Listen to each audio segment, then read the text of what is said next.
Hi ನಮಸ್ಕಾರ friends, welcome to Kaveri cooking channel. ಇವತ್ತಿನ video ಒಳಗೆ ನಾನು ಮಾಡಿ ತೋರಿಸ್ತಾ ಅಂತ ರೆಸಿಪಿ ರೀ ಉತ್ತರ ಕರ್ನಾಟಕ ಸ್ಪೆಷಲ್ ರೀ ಜೋಳದ ರೊಟ್ಟಿ ರೀ. ಈ ಜೋಳದ ರೊಟ್ಟಿ ಯಾರಿಗೆ ಮಾಡೋಕ್ಕೆ ಬರೋದಿಲ್ಲ ಅಂತಿರಲ್ಲ ಅವ್ರಿಗೆ ಸುಲಭವಾಗಿ ಹೆಂಗೆ ಮಾಡೋದು ಅಂತ ಹೇಳ್ಕೊಡ್ತೀನಿ ರೀ. ಮತ್ತು ಈ ಜೋಳದ ರೊಟ್ಟಿ ಆರೋಗ್ಯಕ್ಕೂ ಭಾಳ ಒಳ್ಳೆಯದು ರೀ. ಮತ್ತು ನನ್ನ ಚಾನಲ್ನ ಯಾರು ಹೊಸದಾಗಿ ನೋಡತ್ತೀರಿ ಪ್ಲೀಸ್ ಸಬ್ಸ್ಕ್ರೈಬ್ ಮಾಡ್ಕೊಳ್ರಿ, ಸಪೋರ್ಟ್ ಮಾಡಿರಿ. ಈಗ ಹೆಂಗೆ ಮಾಡೋದಂತ ನೋಡೋಣ ಬರ್ರಿ.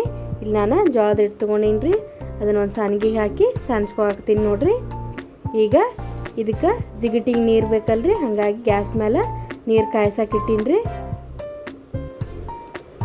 ಈಗ ನೋಡಿರಿ ಈ ಥರ ಹಿಟ್ಟಿಗೆ ಒಡ್ಡು ಹಾಕ್ಕೊಳಕತ್ತೀನಿ ನೋಡಿರಿ. ನಾನು ಈ ಥರ ಮಾಡೋದ್ರೆ ನೀರು ನಾವು ಹಾಕ್ತೀವಲ್ರಿ ಜಿಗಿಟಿಗೆ ಆಚೆ ಕಡೆ ಈ ಕಡೆ ಹೋಗಂಗಿಲ್ಲ ರೀ, ಹಾಗಾಗಿ ಈ ಥರ ಒಡ್ಡ ಮಾಡ್ಕೊಂಡೀನಿ ರೀ.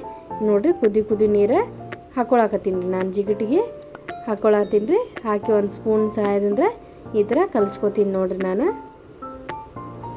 ನೋಡಿರಿ ನಾವು ಜಿಗಿಟ್ ಎಷ್ಟು ಚೆನ್ನಾಗಿ ಹಾಕೋತೀವಲ್ಲ ಅಷ್ಟು ಚಲೋ ರೊಟ್ಟಿ ಬರ್ತಾವ್ರಿ. ಈಗ ನೋಡಿರಿ ನಾನು ಈ ಥರ ನಾನಿಲ್ಲಿ ಬಡದು ಮಾಡಾಕತ್ತೀನಿ ರೀ, ಅದಕ್ಕಾಗಿ ಇಷ್ಟು ಜಿಗಿಟಿಗೆ ನೀರು ಹಾಕ್ಕೊಂಡೀನಿ ರೀ.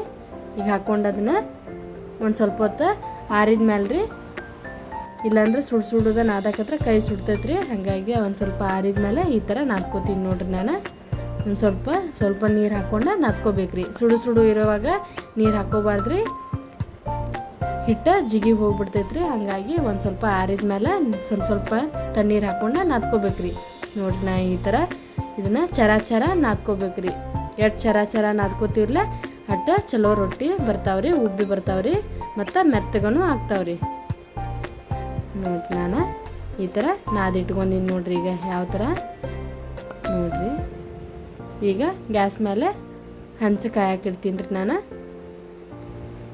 ಈಗ ನೋಡ್ರಿ ಇಷ್ಟಿಷ್ಟು ಉಳ್ಳಿ ತೊಗೊಂಡು ಒಂದು ಸ್ವಲ್ಪ ಕೈಯಾಗ ಇದೇ ಥರ ತಟ್ಕೋತೀನಿ ನೋಡ್ರಿ. ನಾ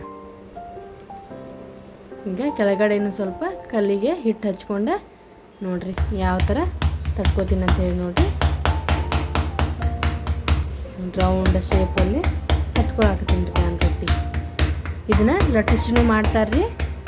ಅದಕ್ಕೆ ಜಿಗಿಟಿಗೆ ನೀರು ಅದನ್ನು ಉಕ್ಕರಿಸ್ಬೇಕ್ರಿ ಹಿಟ್ಟು, ಅಂದ್ರೆ ರೊಟ್ಟಿ ಲಟ್ಸಕ್ಕೆ ಬರ್ತೈತೆ ರೀ. ಇದೇ ಥರ ಮಾಡಿಕೊಂಡು ಲಟ್ಸಕ್ಕೆ ಹೋದ್ರೆ ಹರಿತಾವ್ರಿ ರೊಟ್ಟಿ ರೀ. ನೋಡಿರಿ ಈ ಥರ ರೌಂಡಾಗಿ ನಾನು ಬಡ್ಕೊತೀನಿ ರೊಟ್ಟಿ ರೀ.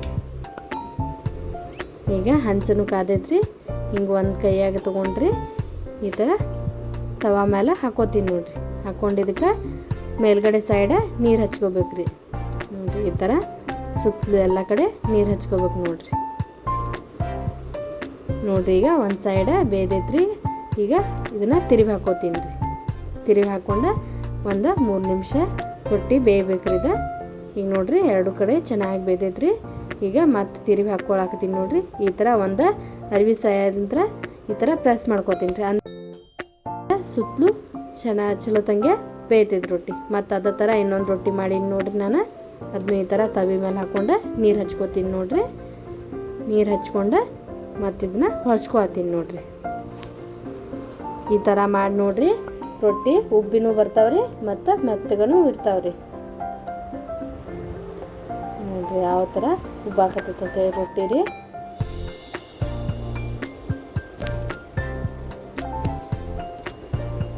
ಎಷ್ಟು ಚೆನ್ನಾಗಿ ಬಂದಾವಂತ ನೋಡ್ರಿ ರೊಟ್ಟಿ ರೀ. ನಾನಿದ್ರೆ ಈಗ 2 ಸೈಡ್ ಬೇಯ್ದಿದ್ರೆ ತೆಗೆದಿಟ್ಕೋತೀನಿ ನೋಡಿರಿ. ಮತ್ತು ನನ್ನ ಈ ವಿಡಿಯೋ ಇಷ್ಟ ಆಗಿತ್ತಂದ್ರೆ ಪ್ಲೀಸ್ ಲೈಕ್ ಮಾಡಿರಿ ಮತ್ತು ಶೇರ್ ಮಾಡಿರಿ.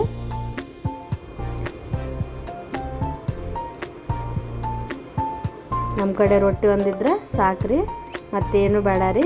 ಬೆಳಿಗ್ಗೆ ಎದ್ದು ಬಿಸಿ ರೊಟ್ಟಿ ತಿಂದ ಕೆಲ್ಸಕ್ಕೆ ಹೋದ್ರೆ ಹೊಟ್ಟೆ ಗಟ್ಟಿ ಆಗಿಬಿಡ್ತೈತ್ರಿ.